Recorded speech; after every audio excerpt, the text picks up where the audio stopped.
Hello everyone, তো আমি কিভাবে ইলিশ মাছ রান্না করি চলো ফুল রেসিপিটা আজ তোমাদের কাছে শেয়ার করি।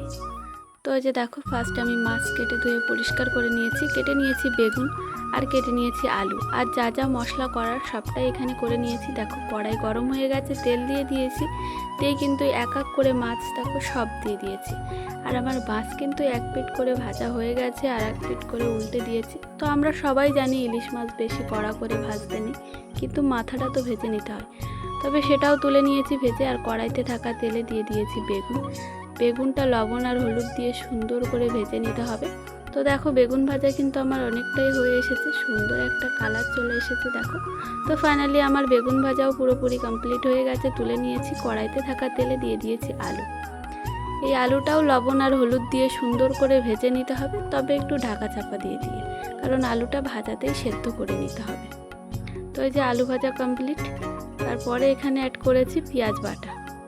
তো পেঁয়াজ বাটাটা দিয়ে সুন্দর করে এখানে কষিয়ে নিয়ে আমি কিন্তু আরও যা যা মশলা করা ছিল সেগুলো সব এখানে দিয়ে দিয়েছি। তো মশলা বলতে রসুন, আদা, সর্ষে। তো তারপরে দিয়ে দিয়েছি জিরের গুঁড়ো, দিয়ে সুন্দর করে কষিয়ে কিন্তু পরিমাণ মতন জলও দিয়ে দিয়েছি। এই যে দেখো জল দিয়ে দিয়েছি, আর এই যে তরকারি কিন্তু ফুটে গেছে। তো এবার দিয়ে দেবো বেগুন আর মাছটা, কারণ আলুটাও অনেকটা সেদ্ধ হয়ে গেছে। তো তরকারি দেখো ফুটছে, আর আমার তরকারি কিন্তু হয়েও এসেছে।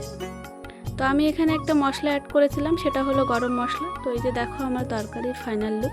তো কেমন লাগলো অবশ্যই জানিও। চলো নেক্সট ভিডিওয় আমার সাথে তোমাদের আবার দেখা হবে।